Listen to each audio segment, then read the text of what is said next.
A todos, que a paz do Senhor Jesus permaneça conosco hoje e sempre. Quero agradecer mais uma vez o convite, sua carta. Nós estamos sempre aqui com muito amor, com muito carinho, quando nós podemos reencontrar os amigos, não é? Principalmente com os nossos mesmos ideais. Hoje nos coube falar sobre o 17º capítulo, Sede perfeitos. É uma fala de Jesus que está lá no meio do Sermão da Montanha. Como eu adoro o Sermão da Montanha, e como disse, não é Gandhi que disse que se queimassem todos os livros sacros da humanidade, mas permanecesse somente o Sermão da Montanha, nada estaria perdido. Então, se todos nós quisermos uma diretriz para seguirmos, vamos estudar profundamente o Sermão da Montanha, porque realmente é fantástico. E lá no meio dele tem essa fala de Jesus. É um dito de Jesus.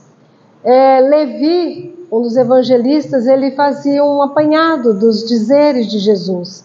E esse está no Evangelho de Mateus. Mateus reescreveu ele.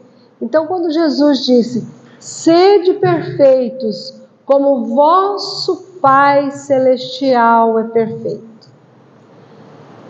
Vamos reportar algumas falas de Jesus, que se vocês lerem no Evangelho, no Novo Testamento, vocês vão ver que Jesus costumava dizer assim, meu Pai. Tinha momentos que ele dizia meu Pai, tinha momentos que ele dizia vosso Pai, e tinha momentos que ele dizia nosso Pai. Vocês já prestaram atenção nisso? Por que ele fazia essas distinções? E quando ele apareceu para Madalena, logo que ele desencarnou e reencarnou, ele ressuscitou, vamos dizer assim, para Madalena, apareceu para Madalena, o que ele disse para ela? Diga a eles que eu continuo vivo e que eu estou indo para o meu Pai e para o vosso Pai. Interessante, por que ele disse isso? Para o meu Pai e para o vosso Pai. São as visões de Deus diferentes. Para ele, Deus tem um tamanho. Para ele, Deus é uma visão. Para nós, na nossa imperfeição, é uma outra visão que temos de Deus. Então, vocês viram? Por isso que tem momentos que ele fala, meu Pai, tem momentos que ele fala, vosso Pai, e tem momentos que ele junta os dois, nosso Pai, como ele nos ensinou no Pai Nosso. Então, quando ele disse, sede perfeitos, como o vosso Pai Celestial é perfeito. Quer dizer, para nós seguirmos essa meta da elevação, na visão de Deus que nós temos. Porque na realidade nós não podemos, ser tão perfeito como Deus, porque não tem nem condição, porque Ele é o Criador de tudo. Mas, então vocês entenderam? Por isso que ele disse, vosso Pai Celestial é. Quer dizer, na nossa visão. Então aí ele disse o quê? Vamos alcançar o máximo que der. Então é muito sério. Por isso que nós que estamos aqui, este capítulo ele é extenso. Realmente a gente tem que falar um pouquinho rápido sobre ele, porque ele tem muitas coisas maravilhosas para dizer. Então, neste primeiro caracteres aqui, que ele diz caracteres da perfeição, foi isso que ele quis dizer.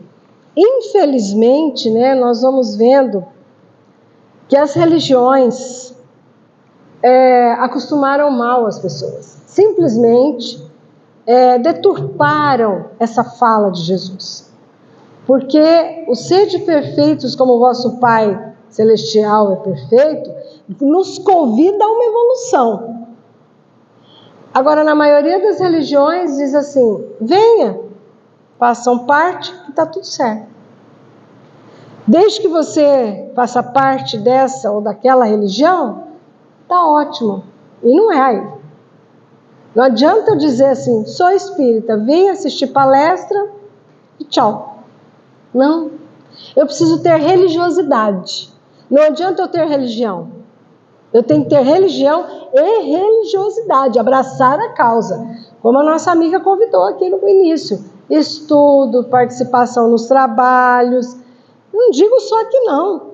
Tem tantas entidades, tenho certeza que Santa Fé tem tantas entidades das quais nós podemos ser voluntários. Nós podemos trabalhar e é assim que nós vamos alcançando a nossa evolução, com trabalho.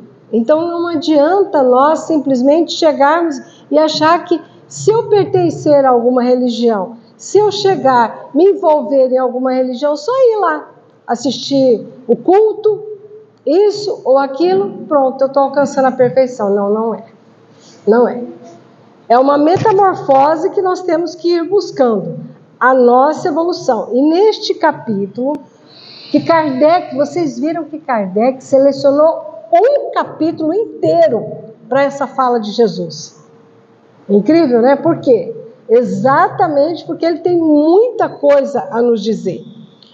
O segundo item, que é o homem de bem, eu vou deixar por último, porque é fantástico. Essa é a meta que nós temos que trabalhar para alcançar. E aí nós vamos falar item por item, porque a gente tem uma palestra só do homem de bem.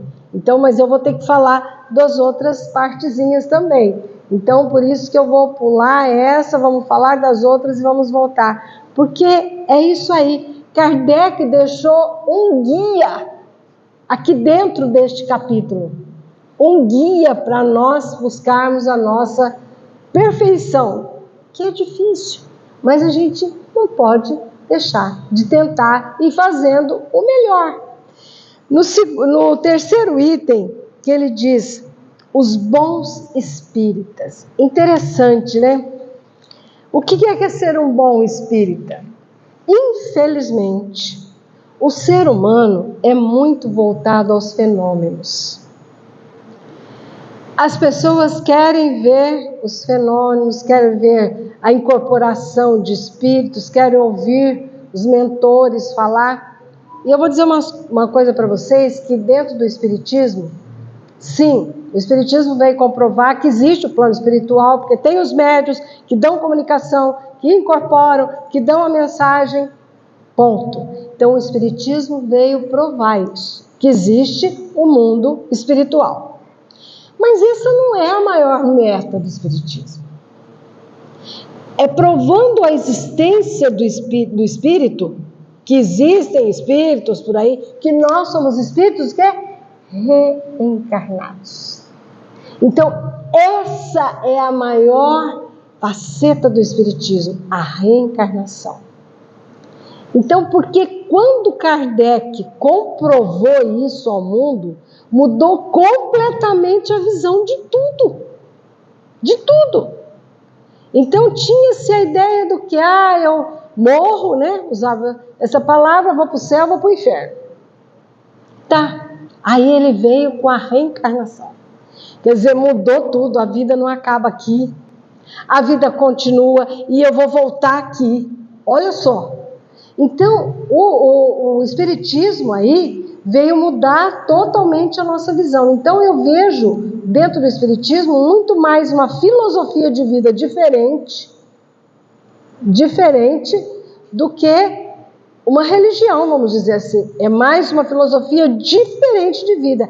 É uma religião, sim, porque nós temos Deus, nós sabemos que Ele é essa energia que nos dirige e que nos dá a oportunidade de estar aqui. Mas com a visão da reencarnação e com a comprovação dos espíritos, muda tudo. Então, o bom espírita é aquele que realmente batalha aí. Não fique preso somente nos fenômenos. Aí é que está a diferença. Tanto é que a última frase deste trecho deste capítulo é aquela que diz: reconhece-se o verdadeiro espírita pela sua transformação moral e pelos esforços empreendidos, pelos esforços que faz para domar as suas más inclinações. Enquanto que um se compraz em seu horizonte limitado, o outro que compreende alguma coisa de melhor se esforça para dele se libertar e sempre o consegue quando tem vontade firme. Então, o que é ser um bom espírita? É me esforçar para melhorar, para me transformar.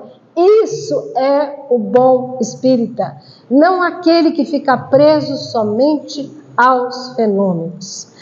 Tem muita gente que chega na casa espírita, seu Carta pode falar que eu quero participar da reunião mediúnica. Está chegando, eu queria. Outro dia até estive numa outra cidade e o presidente lá falou para mim, eu estou com problema. Tem um casal que chegou e quer fazer parte da reunião mediúnica. Olha, a reunião mediúnica, ótimo, é importante numa casa, tem os médiuns, mas não é o mais importante. O mais importante é isso aqui, é o estudo que vai nos levar à transformação moral. É o trabalho no bem, como ela disse, nós distribuímos coisas aos assistidos, tem lá o grupo de bordado, é isso que vai nos levar à transformação moral, que é este o teor maior dentro do Espiritismo, desde que existe espírito, que ele veio comprovar. E comprovou a reencarnação, meu Deus, então eu tenho que me preocupar. Eu tenho que me preocupar porque a minha vida continua, não vai acabar aqui. Uma coisa que nós temos que bater muito nessa tecla, a vida não cessa. Isso agora é o maior lema e mais importante que o Espiritismo tem que pregar. A vida não cessa, não acaba aqui. Por isso, porque este monte de suicídio, e aí as pessoas têm que entender que não vai acabar. Ela está querendo acabar com um problema, ela não está querendo acabar com a vida dela, ela está querendo acabar com um problema que vai continuar, que vai piorar se ela fizer isso, porque a vida dela vai continuar. Antigamente, a investida do mal era assim, por que fazer tanta caridade, por que isso? Só que agora, com essa mudança que a Terra está passando, a investida das mentes más está sendo muito pior.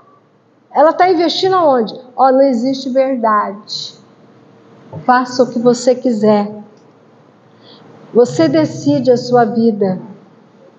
E aí é onde nós estamos vendo as pessoas perdidas, sem perspectiva, distante de Deus, distante da divindade. Então é onde nós temos que pregar. A vida não cessa. Isso é que nós temos que batalhar. É que nós estamos vendo crianças de 8 anos pensando em suicídio. Olha que coisa mais terrível.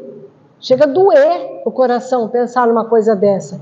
Eu tenho um amigo que é padre e a gente faz muito encontro ecumênico junto, de faculdade, né? Vamos pelo espiritismo, ele o catolicismo, e aí a gente conversa bastante. Aí ele falou para mim, Mariângela, estou preocupado. Eu falei, o que foi, padre? Ele falou assim, olha, você sabe que na primeira comunhão as crianças têm que confessar, né? Você é espírita, você não entende essas coisas, então eu vou te explicar. Eu falei, não, eu fiz primeira comunhão, porque quando eu era pequena, minha mãe era católica e eu fiz tudo isso. Ele falou, então, ele brincou, você confessou, o que você falou pro padre? Eu falei, não, eu já confessei lá, agora não confesso mais não, confesso para Deus. E aí ele falou assim, então, o que me assustou é que eu fui escutar as crianças, e crianças de 12 anos pensando em se matar. Então, eu estou muito preocupado. Eu falei, então fala para eles que a vida não acaba. Fala, explica isso para eles, que a vida não acaba, que vai piorar. Você está precisando aprender comigo, ainda brinquei com ele. Então, gente, é isso, nós temos que pregar isso, por isso que as pessoas estão muito voltadas para isso, não existe verdade, cada um faz o que quer, como quer, então isso entristece. E a hora que a gente vê aqui, o bom espírita é aquele que não fica só atrás de fenômenos, tá? O bom espírita é aquele que quer trabalhar no bem, que quer se transformar, que vem, estuda e batalha na sua transformação. E vem aqui, e o que tem para fazer aqui? Para assistir as pessoas, trabalhar como voluntário em alguma entidade. Isso faz a gente se transformar, sabia? Porque a gente vive num mundo muito fechadinho, muito fechadinho. Aí a hora que você vai ter contato com as pessoas carentes, escutar a voz deles, escutar as histórias deles, olha, a gente aprende muito. E aí a gente vê que a gente vive num mar de rosas, que a gente não pode reclamar tanto, sabe? E então, a hora que eles vêm buscar, pão com carne moída que você distribui, senta, escuta um pouquinho da história deles, pergunta. Ah, é ótimo. Vai ser voluntário, talvez a Jales, que tem o Hospital do Câncer, vai lá, senta um pouquinho lá. Às vezes eu vou lá fazer palestra para os funcionários, para os médicos, e aí eles me mostram o hospital, e aí eu fico olhando aquelas pessoas, sabe, passando com os catéteres, umas coisas, criança. Aí eu sento ali e falo, meu Deus, como a minha vida é maravilhosa.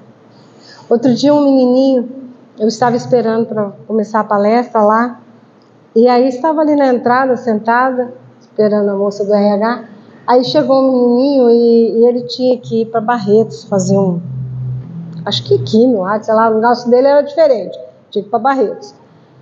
Aí eles perderam, acho que a ambulância, não sei como é que foi o horário, não era de Jales, eles vieram de outra cidade, e ele numa alegria, sem cabelinho, um menininho uns 8 aninhos assim.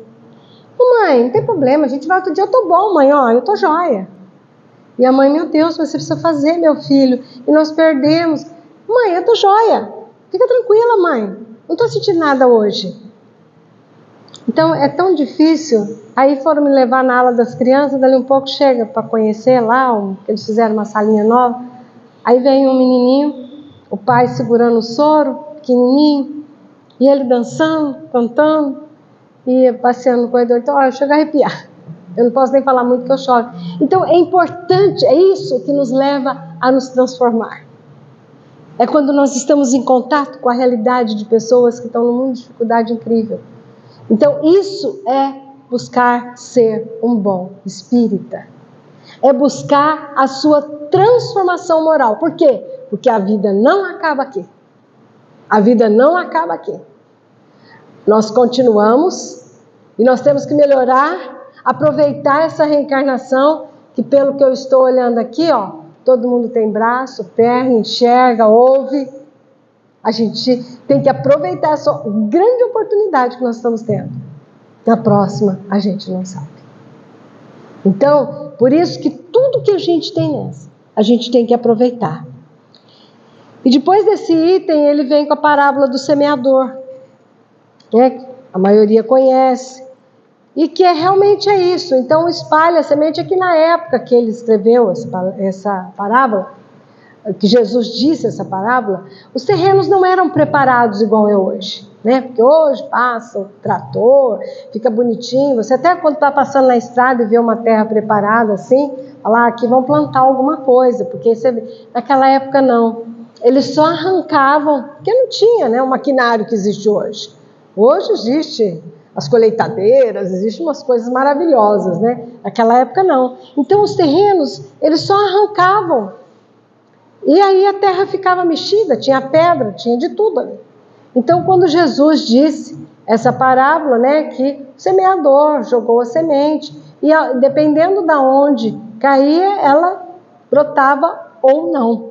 Se caísse embaixo das pedras. Então, ele veio dar uma clareada, assim, para que nós possamos abrir os nossos corações para que todas essas sementes realmente brotem. Que nós possamos aprender para o quê? Para essa metamorfose que nós temos que buscar. Essa mudança dentro de nós. E aí depois que ele fala da palavra do semeador, ele fala sobre o dever. Kardec coloca aqui o dever. O dever é sério, gente. Aí ele tem essa frase aqui que diz: o dever começa precisamente no ponto em que ameaçais a felicidade ou a tranquilidade do vosso próximo. Termina no limite que não gostarias de ver ultrapassado em relação a vós mesmos. Então, nessa frase aqui, eu costumo mentalizar muito e pensar: se Deus me colocou nesse mundo, me deu a oportunidade de me transformar e de fazer o bem. Então, o meu dever é trabalhar em cima disso. É trabalhar para o bem dos outros, que consequentemente eu vou aprender com isso. Eu vou me melhorar.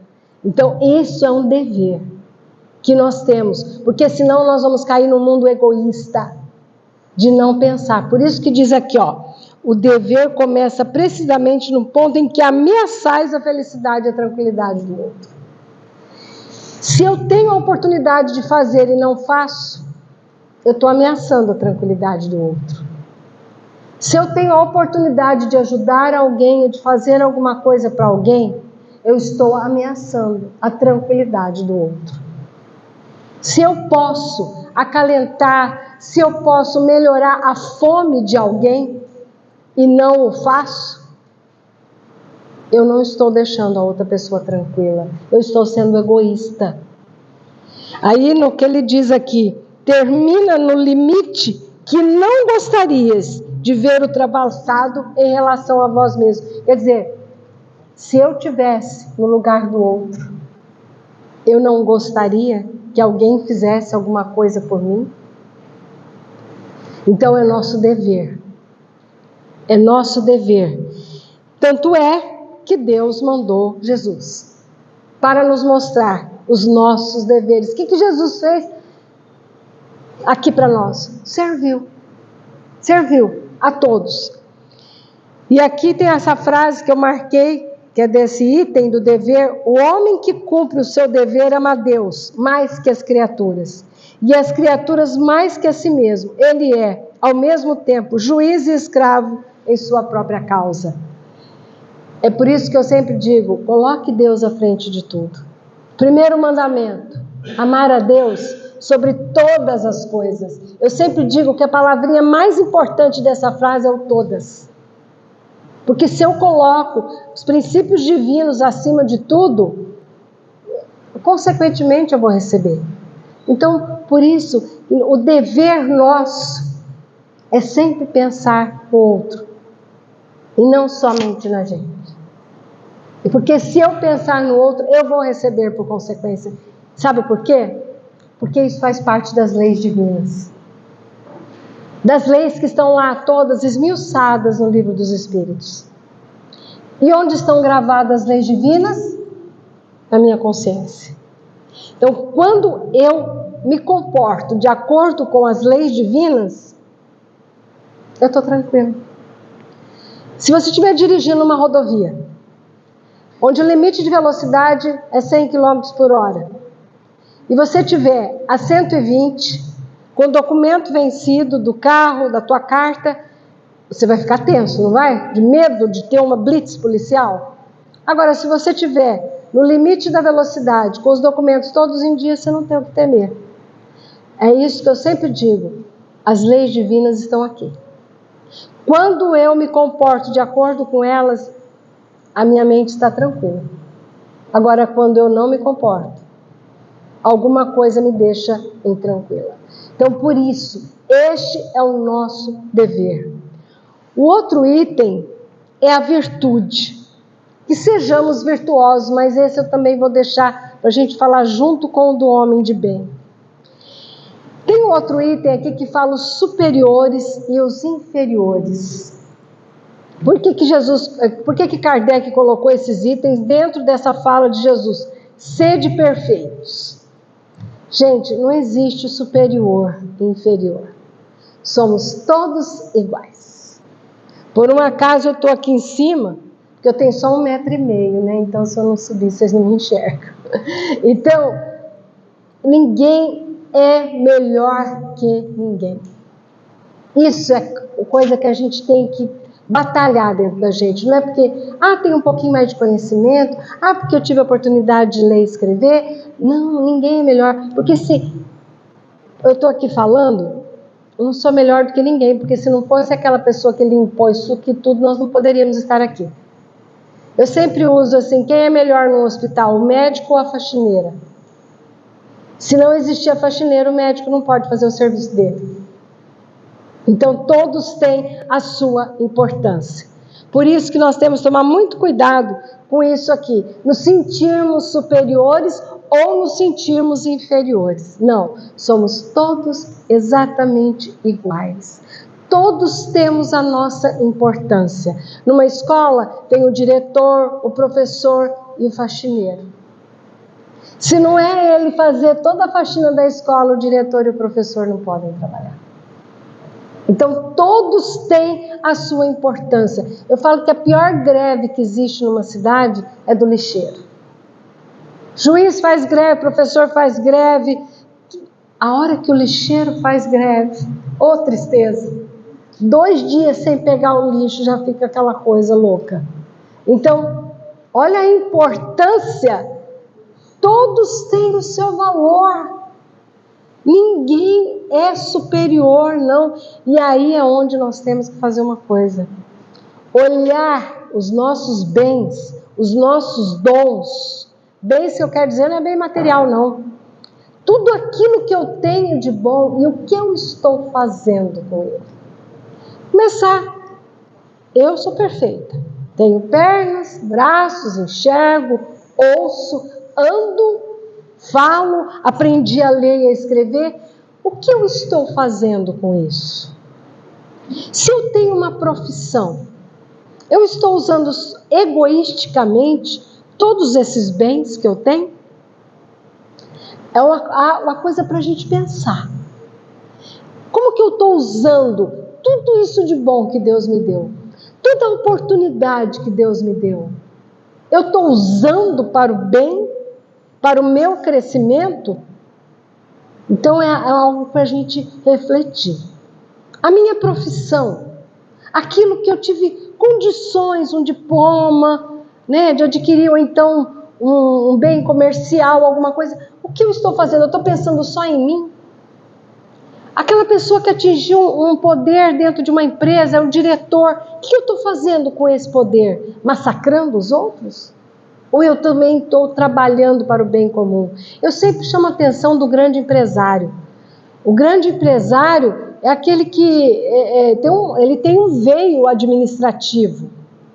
Porque ele veio com esse dom de administrar e crescer e ter uma empresa grande. Eu vejo empresas aí enormes que eu falo, gente, como é que dirige tudo isso? Eu não teria essa capacidade, eu iria à falência no dia seguinte. Agora a pessoa tem. Agora como que ela está usando aquilo? O grande administrador, aquele que tem grandes empresas, ele tem uma grande oportunidade na vida dele. Quantas famílias dependem da boa administração da empresa dele? Quantas famílias dependem do que ele paga? Empresas que têm 200, 300, 1000 funcionários, todos dependem deste patrão para sustentar a família deles. E aí a gente vê muitos que começam a trabalhar egoisticamente, tem empresas que fecham, lógico, por conta de má administração governamental, e que aí reflete no industrial, mas aquele que começa a trabalhar egoisticamente, só pensando em si, em gastos exorbitantes, a empresa fecha.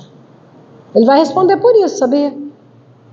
Porque trabalhou egoisticamente. Por isso que eu digo aqui para vocês, o que eu estou fazendo de tudo que Deus me confiou? Olha, Ele me deu um corpo perfeito.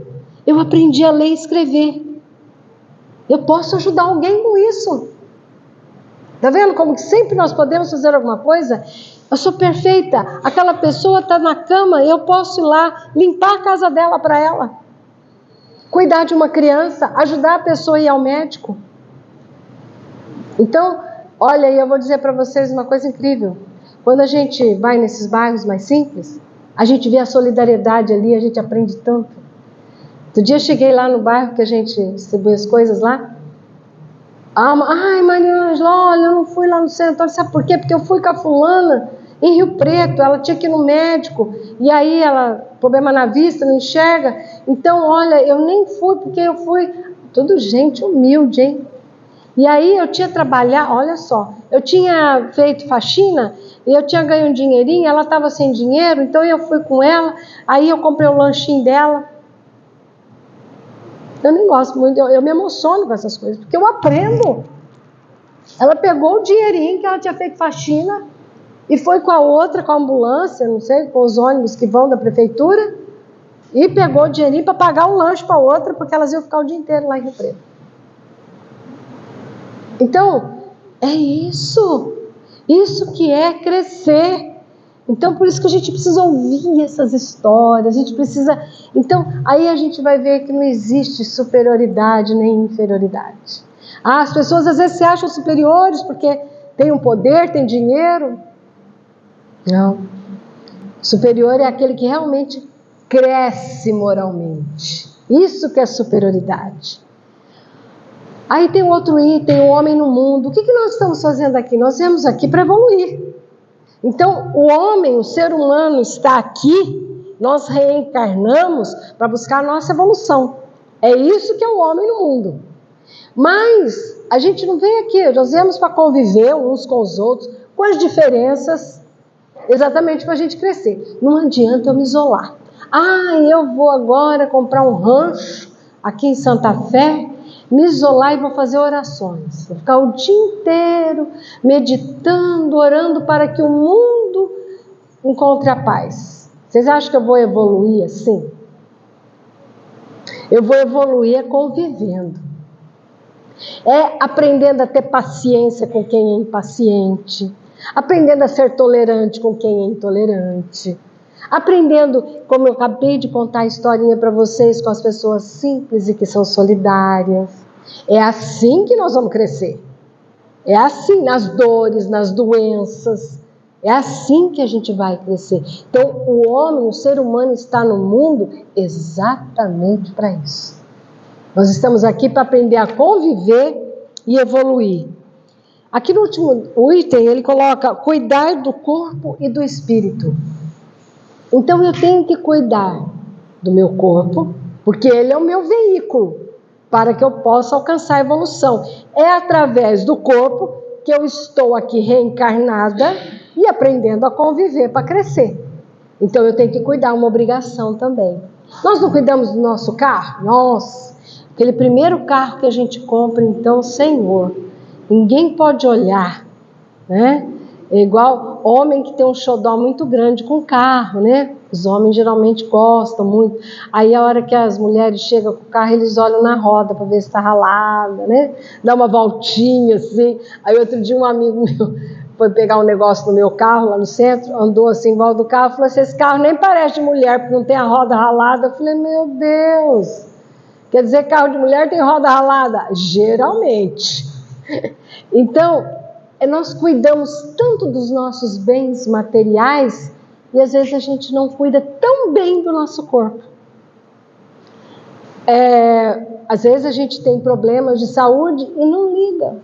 Sabia que depois nós vamos ouvir assim, igual o André Luiz escutou, suicida, né? Porque nós vamos ao médico, o médico fala assim, olha, suas taxas aqui não estão muito legais. Você está com colesterolzinho, né? Uma glicemia meio alterada, olha, deixa de comer isso, faz uma caminhada, a gente não faz nada. Aí a gente come, não caminha, não faz nada. Aí nós estamos diminuindo o nosso tempo de vida. A oportunidade que Deus nos deu. Então é por isso que nós temos que prestar atenção. Então cuidar muito do nosso corpo e cuidar da parte espiritual, não é? Cuidar da parte espiritual é isso aqui, é estar aqui, é nos envolver com a causa nobre. Isso é cuidar do espírito. E aí eu vou retornar aqui ao homem de bem, que essa parte aqui, gente, é o meu xodó. Eu amo quando o seu José falou para mim que era essa a minha parte, que era esse capítulo. Eu falei, nossa, eu acho que eu precisaria de umas 2 horas de palestra, não é só uma. Então nós vamos correr aqui para falar um pouquinho sobre o homem de bem. porque eu falaria só dele, só dessa parte, porque isso foi o que Kardec colocou aqui, para que a gente possa realmente entender o que Jesus disse: sede perfeitos, como vosso Pai Celestial é. Quando ele disse que o verdadeiro homem de bem é aquele que pratica a lei de justiça, de amor e caridade em sua maior pureza. Olha que lindo! Em sua maior pureza. Se interroga a consciência sobre os próprios atos. Gente, a gente tem que se interrogar. O que eu fiz, o que eu acabei de falar, ao modo que eu me reportei à pessoa. Como será que ela... Então, se colocar no lugar do outro. Olha que coisa mais linda. Pergunta a si mesmo se não violou essa lei, se não fez o mal e se fez todo o bem que podia fazer. Olha só, é aquela história: será que eu não podia fazer mais um pouquinho? Será que tá bom? Não, eu tenho que buscar fazer o melhor que eu puder. Eu, todas as vezes que eu saio de casa para fazer uma palestra, eu olho que faz 40 anos, gente. 40 anos. É todo dia. Mas eu venho raciocinando assim. Às vezes as pessoas falam: você vem sozinha? Eu acostumei. Porque eu venho raciocinando. Se você vem com outra pessoa, você vai conversar. Eu gosto de vir já meditando. E eu venho pedindo a Deus que me dê sabedoria para que eu possa passar as minhas palavras da forma mais clara possível. Para que eu possa realmente trabalhar, fazer o melhor que eu posso. O melhor de mim. Então é isso. Isso aí eu aprendi aqui. Aí outro dia, lendo um livro de Malbataan, e ele dizia uma historinha muito curtinha e bonitinha de um menininho na Suíça, no qual eles viviam num sítio, ele e o pai, e tinha lá umas vaquinhas. E aquele dia o pai foi até a cidade, e ele, um menininho de 8 anos, ficou cuidando das vaquinhas lá no sítio. E o sítio começou a pegar fogo, uma época de muita seca, começou tudo a pegar fogo, e quando o pai chegou, viu tudo queimado, não viu as vaquinhas e nem o menininho. Ele entrou em desespero. Falou: meu filho, eu perdi tudo. Meu filho, minhas vaquinhas, tudo. Aí ele olhou assim de longe, atrás de uma montanha, vinha vindo o menininho com as vaquinhas. Aí ele chegou próximo ao pai, o pai falou assim: meu filho, você está aqui, as vaquinhas também? Ele falou assim: pai, a hora que começou a pegar fogo, eu peguei as vaquinhas e fui tocando, e fui lá atrás daquela montanha. Ele falou: meu filho, que ato heróico! Ele falou assim: de jeito nenhum, eu fiz o que precisava ser feito. Então, às vezes a gente faz alguma coisa, a gente se acha o herói. Não, a gente faz o que deve ser feito. E é isso que a gente tem que procurar. Sempre fazer o que a gente sabe, porque nós sabemos o que nós temos e devemos fazer. Aqui no segundo item do homem de bem, ele falou: tem fé em Deus, em sua bondade, em sua justiça, em sua sabedoria. Sabe que nada ocorre sem a permissão divina. Gente, nada ocorre. Se submete a todas as coisas e a sua vontade. Quer dizer que nós não podemos nos revoltar. O problema maior nosso são as revoltas. Olha, você vai no médico, olha, você está com uma doença. A pessoa já faz isso. Não, vou entender. Era o momento da minha vida que eu precisava passar por isso. Ou meu filho, ou minha mãe. Quando eu me revolto é porque está faltando fé. Está faltando acreditar em Deus. Tá? Então, não tem que ter revolta. É aquele momento que eu precisava passar para aprender alguma coisa. O que Deus está querendo que eu aprenda neste momento da minha vida? Por que Ele está me cutucando aí? Então, é a hora de raciocinarmos e não nos revoltarmos. Olha aqui, o homem de bem, ele tem fé no futuro. Por isso coloca os bens espirituais acima dos bens temporais. Então, o que nós temos aqui é tudo passageiro. Então, eu vou colocar a minha vida no futuro. Que é o que eu disse lá no começo. A vida não acaba. tá? A vida não cessa. Sabe que todas as vicissitudes da vida, todas as dores, todas as decepções são provas ou expiações e as aceita sem murmurar. A justiça divina. Onde está a justiça divina? Exatamente aí. Às vezes a gente conversando com pessoas de outra religião fala assim: ah, então, como que você comprova? O que você fala de uma criança que nasce com câncer? Ah, Deus quis. Ah, mas Deus não é bom? Deus não é pai? Por que uma criança vai nascer com câncer? Aí está a justiça. Através do quê? Da reencarnação. Então, por isso é que não podemos nos revoltar. Está dando uma oportunidade de recuperar alguma coisa que fez. Então, o homem de bem entende a justiça de Deus.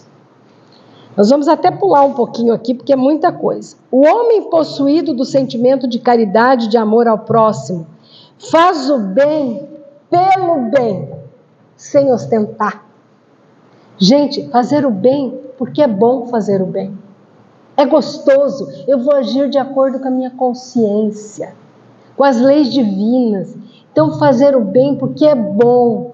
O dia que todo mundo aprender que fazer o bem porque é bom. Olha, se você está num lugar, todos os lugares estão lotados, você está sentado, entra uma pessoa idosa, uma pessoa com dificuldade de mobilidade, ou uma gestante, e você dá o seu lugar. Não é gostoso? Nossa, a gente se sente bem com a gente, por ter feito uma gentileza. Agora, vocês imaginam aquela pessoa que fica fazendo bem o dia inteiro, pelo bem. Não é para ostentar, não é para falar, ó Deus, porque a gente costuma fazer isso, hein? Ai, eu vou no centro, eu vou lá ajudar a distribuir pão com carne moída, porque eu estou precisando do emprego, porque isso não. É fazer o bem porque é bom, porque eu vou agir de acordo com a minha consciência. O homem de bem, ele é bom, humano e benevolente para com todos, sem preferência. Sem preferência. Qual é a primeira palavrinha da oração que Jesus nos ensinou? Pai Nosso. Ali ele já ensinou a não ter preferência. Deus é Pai de todos nós. Gente, eu agora dar um abraço em cada um de vocês é simples. Todo mundo vem aqui, está todo mundo limpinho, né? Compartilhamos dos mesmos ideais. Mas e aquele nosso irmãozinho que está lá caído na praça, faz uma semana que ele não toma banho? Será que eu vou olhá-lo com o mesmo carinho? Será que eu vou conseguir chegar nele, pegar na mão e dar um abraço? Aí aqui, é isso aqui. O homem de bem, ele é bom, humano, benevolente para com todos, sem preferência. É a primeira palavrinha da oração que Jesus ensinou. Então, quando eu falo Pai Nosso, eu estou querendo dizer para Deus que Ele é meu Pai, Pai de vocês e Pai do meu irmãozinho que faz uma semana que não toma banho. Hoje de manhã eu chego na padaria às 5 horas da manhã e tinha um lá. Estou acostumada a lidar com dependente químico e ele estava lá. Tá? De vez em quando ele está lá. Eu falei, mas você não saiu ainda dessa vida? A senhora sabe, tá difícil, né? É muito difícil. Aí sentei ali, ele falou assim, mas não vai buscar nem um cafezinho para nós?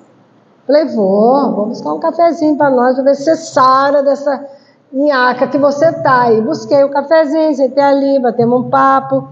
Aí conversei com ele. Ele falou assim, é mais difícil, né? Porque depois que a gente começa a entrar nessa vida, você vai pedir um emprego, ninguém dá. Então, a gente tem que entender as condições do outro também. Não podemos só criticar e julgar. Aí ele foi me contar a vida dele. Meu Deus do céu, eu acho que eu estaria pior do que ele. Então, são essas coisas que nós temos que aprender, que Deus é Pai de todos nós. E que nós não podemos ter preferência. Nós não podemos julgar e nem rotular a pessoa. Nós precisamos compreender por que ela está naquela situação. O que jogou ela naquela situação? Então, o homem de bem é isso aqui, ó. Ele não tem preferência, ele é benevolente. Respeita os outros, né? As condições que as pessoas estão. Uma outra frase aqui do homem de bem, que nós vamos pular, mas depois vocês leiam em casa, viu? Tá? Lê tudinho que está aqui, ó, no capítulo 17 do Evangelho sobre o homem de bem.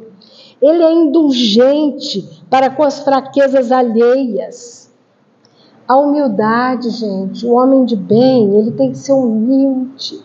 A humildade está lá no primeiro step do Sermão da Montanha. O que é? Bem-aventurados os pobres de espírito. Quer dizer, ali Jesus enfatiza a humildade. O homem de bem não procura fazer valorizar nem seu espírito, nem seus talentos às expensas de outrem. Aproveita, ao contrário, todas as ocasiões para ressaltar a vantagem dos outros. Olha só que coisa linda. Valoriza os outros, não fica só se valorizando, não. Bom, vamos terminando aqui, que o homem de bem, enfim, respeita em seus semelhantes todos os direitos dados pelas leis da natureza. Como gostaria que os seus fossem respeitados. Para a gente ir terminando, nós temos uma casa em Jales, estava até falando para ele que agora nós temos 3 casas em Jales, né? É o mesmo grupo, mas nós temos 3 centros espíritas para servir em vários bairros. Então a gente, quando nós levávamos sopa num outro bairro da cidade. Era difícil, né? Porque a gente tinha que atravessar a cidade com essa sopa, imagina, os caldeirões derramando. Mas a gente ia lá e no começo nós entregávamos ali numa esquina, porque era um bairro muito carente que se formou. Aí uma moça, uma jovem senhora, muito falante, não, mas vocês entregam aqui na frente de casa. Eu tenho que sair para varrer rua, ela é varredora de rua, e vou deixar a chave com vocês, olha só, que coisa mais linda, nem conhecia a gente direito. Eu deixo a chave, se vocês quiserem ir no banheiro, quiser tomar água, vocês ficam à vontade, fica aqui na minha casa entregando a sopa. E aí nós começamos a apoderar da casa dela. Então a gente já chegava, ela deixava a chave lá num vaso para nós, a gente pegava a chave e começava a entregar a sopa. Aí nós falamos um dia com ela, falamos, será que a gente pode fazer um puxadinho aqui no fundo? Porque ela não tinha nem área na casa dela. Ela construiu com muito sacrifício, tadinha, 4 cômodos, mas não tinha área. Aí a gente constrói aqui um puxadinho e a gente faz sopa aqui. Aí fizemos uma área na casa dela, levamos um freezer lá e começamos a fazer a sopa no fundo da casa dela. Aí chegou o Natal. Como nós estamos agora nessa época, vou lembrar com vocês exatamente o que é uma pessoa de bem. Aí ela, na hora, vamos fazer um amigo secreto aqui entre nós que fazemos a sopa e vamos fazer uma jantinha aqui para nós. Que a gente ia na sexta-feira à noite, deixava tudo picado, para no sábado de manhã a gente fazer a sopa, porque aí nós tivemos que dividir os grupos, né? Porque tinha outra casa. Então a gente já ia, picava tudo. E aí nesse dia que a gente foi picar, na sexta-feira à noite, fizemos um jantarzinho ali para nós. E fazíamos uma prece. Aí ela falou assim, deixa eu fazer a prece? Claro, vamos fazer. Aí ela começou a conversa com Deus, que foi uma das maiores lições para minha vida. Ela falou assim, meu Pai, meu Deus, você lembra? Tudo que a gente pede para o Senhor atende. Realmente o Senhor atende. A gente era todo pequeno, 7 irmãos. Eu a mais velha. Era um monte, pequenininho. E quando a gente era pequenininha, a mãe, no Natal, a mãe pedia. A mãe pedia macarrão, um franguinho. Era o único dia do ano que a gente comia macarrão com frango. Então a gente ficava esperando o Natal para a gente comer o macarrão com frango. E aí, né, pai? A mãe morreu. A mãe morreu e o meu pai não casou de novo. Eu era mais velha. Tinha 13 anos, era uma escadinha. E naquele Natal o pai não teve coragem de pedir, igual a mãe pedia. A mulher nesse ponto, a mulher é mais desprendida. E para o homem, eu entendo o homem também. Para o homem caiu um peso assim de que ele tem que ser o mantenedor. E quando ele não tem condições, ele se acha impotente, é difícil. Eu entendo os homens, respeito muito. E aí o pai não pediu, porque acho que ele sentiu que seria uma fraqueza da parte dele. E aí, né, meu Deus, ela dizia, nós foi tudo dormir com fome. Vou dizer no portuguesinho dela. Nós foi tudo dormir com fome e chorando. Aí eu pedi para o Senhor. Eu falei, meu pai, eu quero crescer e quero ser uma médica. Porque eu quero ganhar muito dinheiro. E ninguém vai passar fome perto de mim. Médica, que jeito? Se nem estudar, eu pude estudar porque eu tinha que cuidar dos meus irmãos quando o pai trabalhava. Mas o Senhor ouviu o meu pedido, meu pai. Porque aqui da minha casa sai comida para o bairro inteiro. Então o Senhor me ouviu. Eu estou muito feliz, eu sou a pessoa mais feliz do mundo. Porque mesmo eu não tendo dinheiro, aqui da minha casa sai comida para o bairro inteiro. É o melhor Natal da minha vida. O Senhor me deu o maior presente que uma pessoa pode ganhar. É não deixar ninguém passar fome aqui perto de mim. Então, isso retrata bem o que é uma pessoa de bem. Humilde. Humilde. Não se sentiu inferior por não ter dinheiro. Ela estava se sentindo grande por ceder o espaço para que pudesse ser distribuído comida. Então, que todos nós possamos entender isso que Jesus nos disse. Sede perfeitos, como o vosso Pai Celestial é. Vamos buscar essa transformação moral. Vamos crescer dentro de nós e encontrar este homem de bem que todos nós temos dentro de nós e trabalharmos para que realmente ele possa existir, frutificar, brotar, porque essa semente foi jogada dentro de nós. Que a paz de Jesus permaneça com todos. Um feliz Natal e um ano novo de muitas conquistas espirituais para todos. Sim, sim.